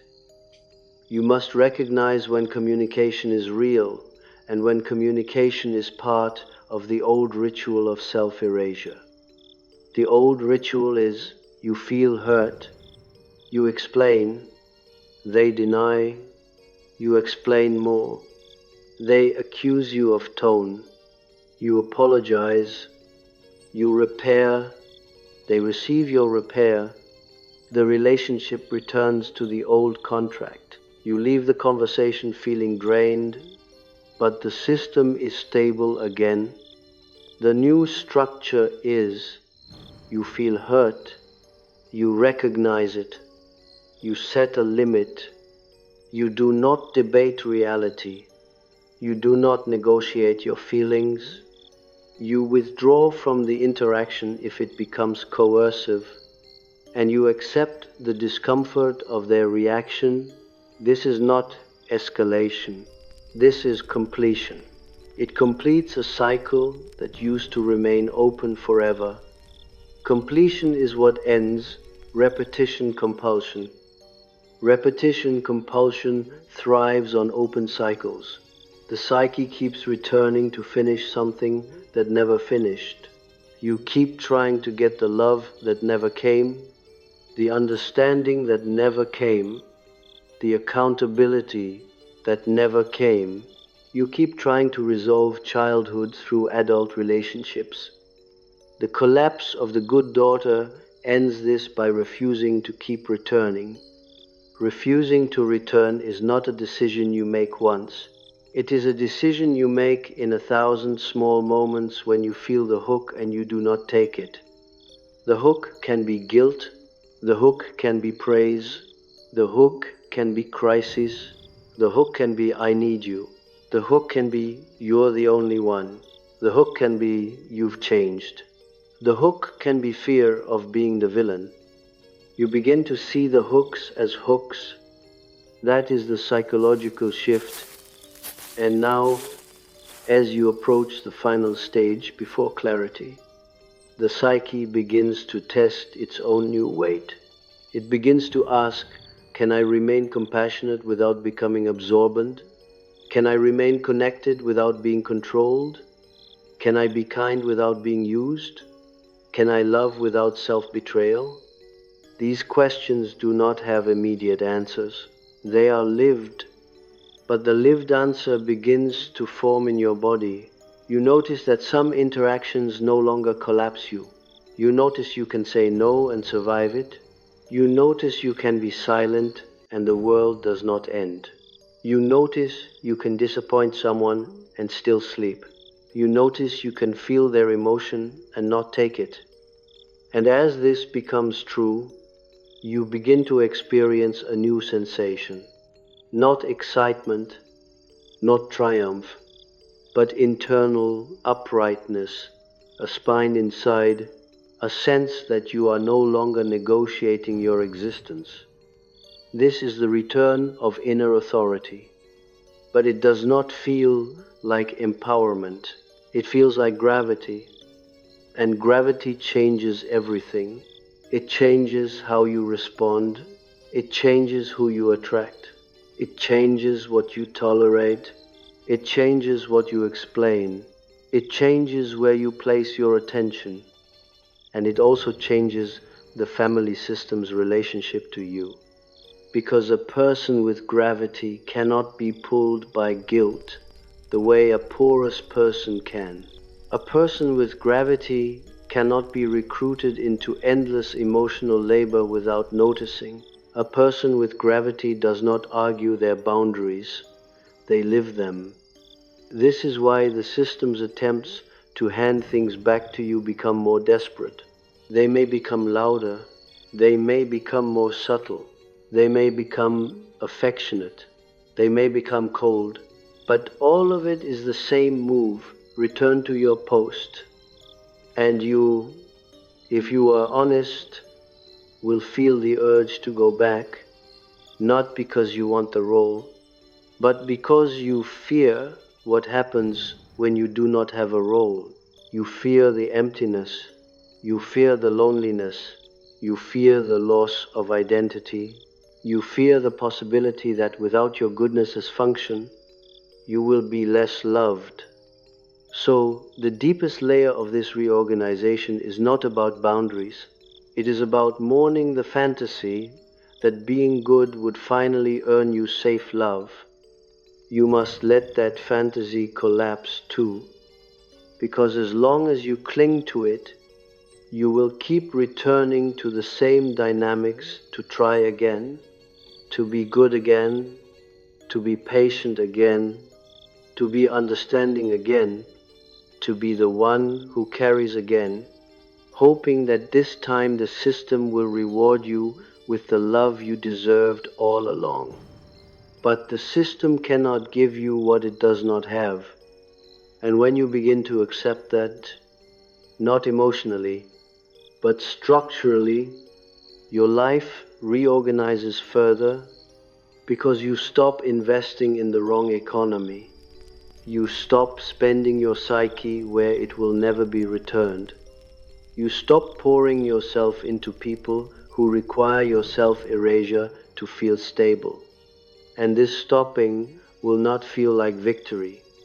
It will feel like a quiet, almost bleak clarity, because you will see how many years were organized around an impossible bargain. And you will feel the temptation to soften that clarity with hope, with explanations, with compassion that turns into rescue. And you will have to hold the clarity without anesthetic, because this is the final threshold before integration stabilizes. The threshold where you recognize that love and self-betrayal were braided together in your life, and that unbraiding them will leave you with fewer relationships, fewer obligations, fewer roles, fewer scripts, and more silence. And in that silence, you will finally be forced to feel the difference between being loved and being used, between being seen and being needed, between connection and control, and the psyche will begin to choose differently, not as a performance, but as a natural consequence of weight. Because when you become weighted, you cannot float back into the old role, even if you try. You feel it immediately. You feel the self-betrayal as a physical wrongness. And once you can feel that wrongness early enough, the entire pattern begins to break. And the breaking is what creates the stillness you have been mistaking for emptiness. Because the stillness is not absence. It is the space left when the old compulsion stops, and inside that space something new begins to form. Not a persona, not a new role, but a simple internal alignment that does not require anyone's permission, and you will start to realize that the most dangerous thing you have done is not withdrawing from them.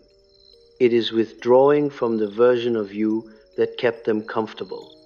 They were comfortable with you because you were predictable, not predictable in behavior, but predictable in function. You could be relied upon to absorb. You could be relied upon to soften what was harsh. You could be relied upon to interpret what was confusing. You could be relied upon to anticipate what was needed. You could be relied upon to return to the role, even after you were hurt, even after you were disappointed, even after you were drained. The good daughter is not only kind, she is reliably self-sacrificing. That reliability becomes the foundation of other people's psychological security. So when you withdraw from that version of yourself, the system loses its certainty, and uncertainty is what most people cannot tolerate. They can tolerate your sadness, your fatigue, even your anger, as long as your role remains intact. But when your role collapses, they face a deeper threat, the loss of the emotional infrastructure they have depended on. This is why the collapse feels like a life reorganization rather than a personality change.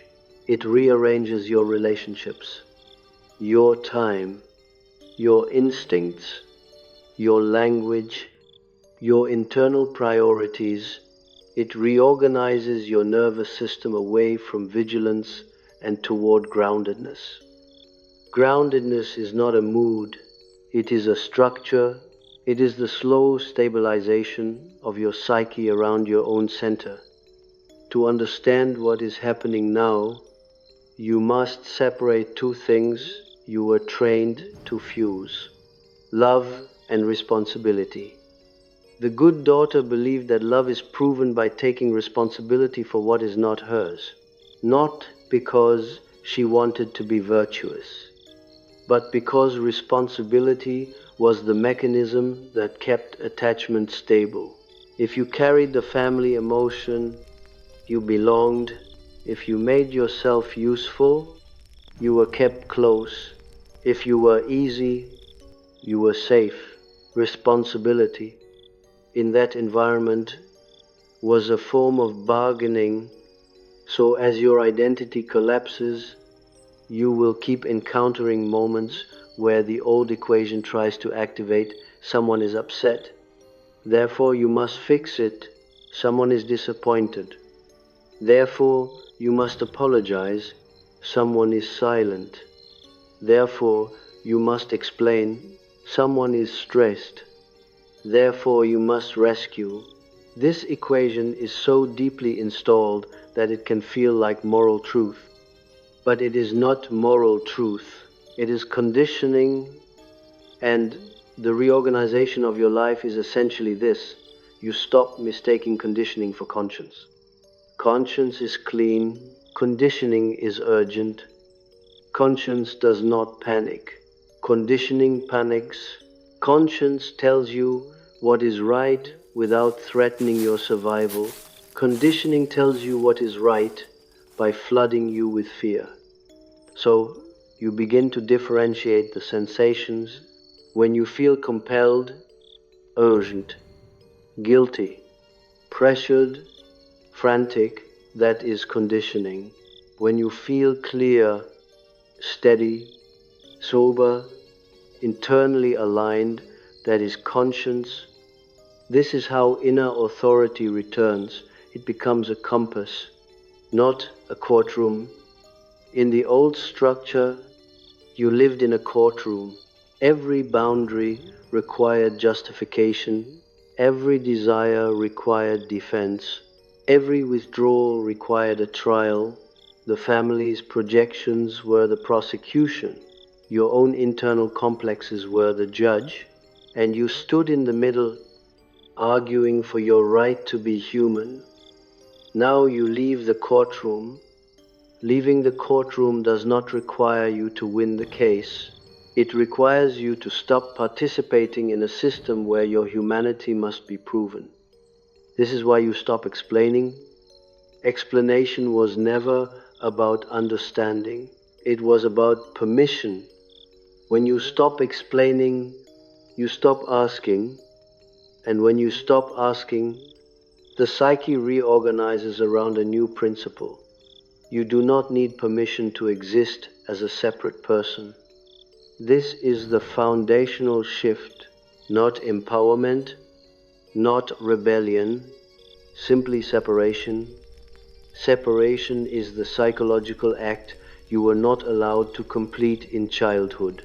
The good daughter often never fully separated. She grew older, but remained tethered, not always physically, sometimes emotionally, psychologically, energetically. She still felt responsible, she still felt guilty, she still felt watched, she still felt like the family mood could reach into her body from a distance. Separation means the family mood no longer reaches you as an obligation. It may reach you as information, as empathy, as observation, but not as a command, and that is where integration begins. Integration does not make you cold. It makes you coherent. It makes you internally consistent. It means your inner signals align with your outer behavior. You no longer say yes while feeling no. You no longer smile while feeling violated. You no longer comfort while feeling resentment. You no longer perform love while abandoning yourself. The good daughter was split. Outer goodness, inner depletion, outer patience, inner raga, outer maturity, inner grief, outer calm, inner tension. This split was survival, but it is also the origin of your later confusion. You could not tell what you felt because you were trained to feel what was needed. Now, with collapse, the split begins to close, and closing the split is what makes you feel weighted. Weight is not hardness, weight is integrity. Integrity is when your psyche no longer leaks itself. In this phase, you may notice your language changing without effort. You stop using long paragraphs. You stop overqualifying. You stop apologizing for your preferences. You stop buffering your truth. You stop arranging your tone to make it digestible. You become simple. Simplicity feels blunt to people who relied on your complexity. The good daughter was complex because she was constantly calculating how to say something without provoking, how to disagree without conflict, how to set a boundary without sounding mean, how to be honest without being punished. Complexity was her camouflage. Now you no longer camouflage, you no longer need to, so you speak simply, and you will observe how many people interpret simplicity as hostility. They will ask, why are you being like this? Because they were used to the softening, they were used to your emotional packaging. They were used to you making difficult truths painless. Now the truth lands with its natural weight, and they experience that weight as aggression. But the weight is not aggression, it is reality. Reality is heavy. It is important to understand this. Many of your relationships were not built to handle reality.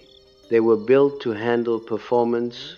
They were built to handle your pleasantness. They were built to handle your willingness to carry. They were not built to handle your autonomy. So, when you reorganize, some relationships will either transform or collapse. This can feel like loss. It is loss, but it is also clarity, because the collapse of the good daughter reveals what was actually present. It reveals whether the relationship contains mutuality or only use. It reveals whether the person can relate to you as a separate psyche or only as a function. It reveals whether love exists or only dependence. And now we return once more to the mother and father complex, but from the final integrating angle.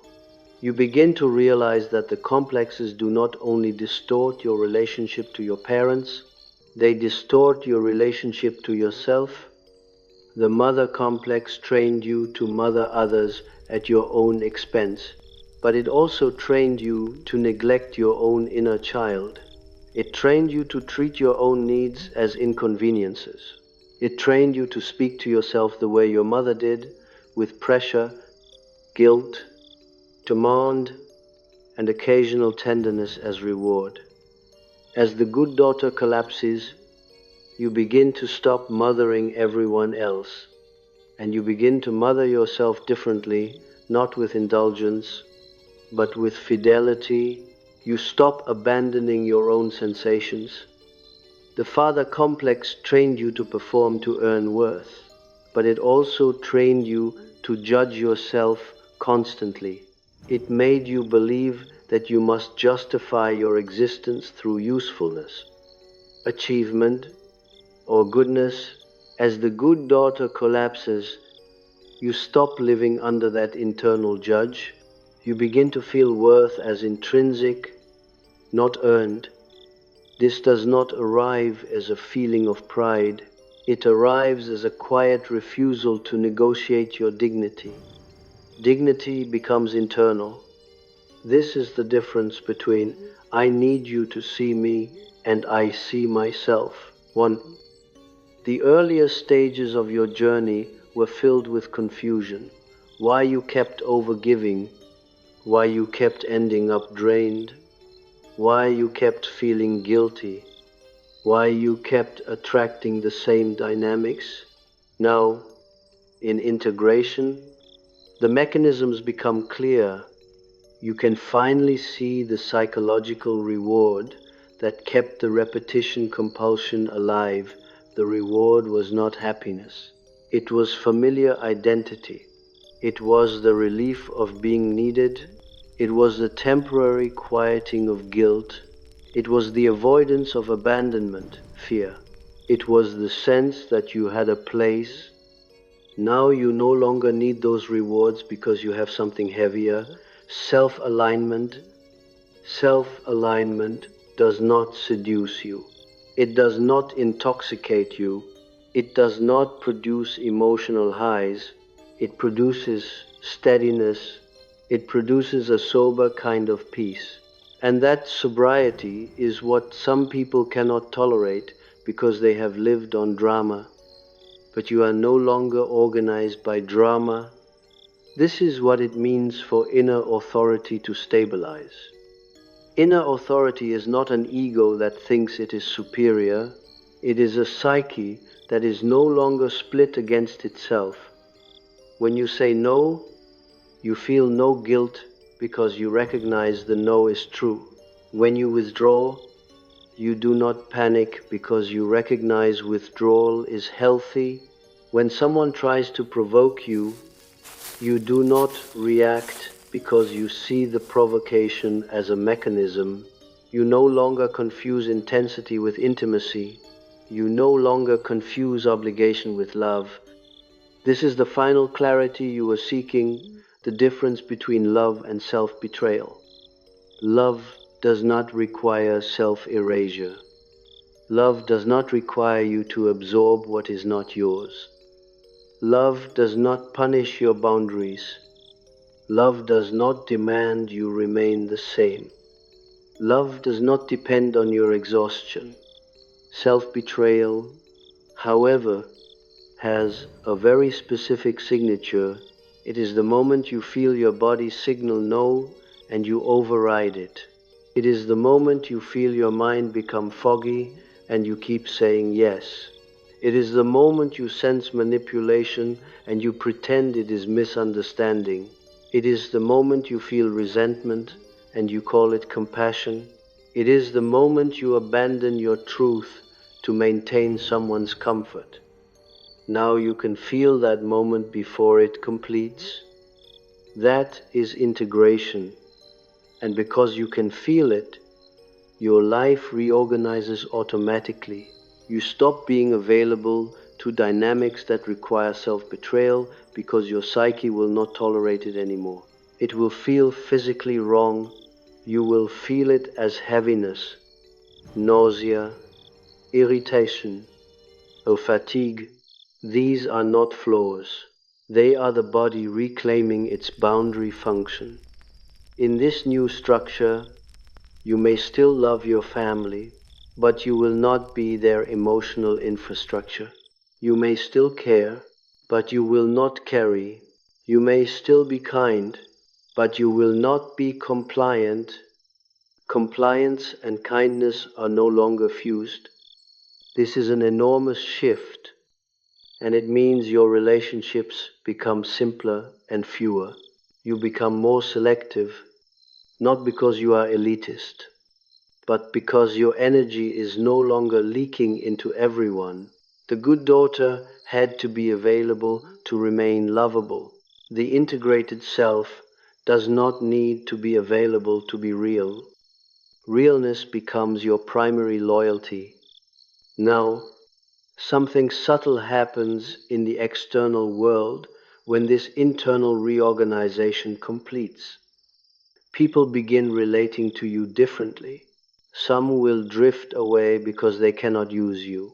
Some will become angry because they feel exposed.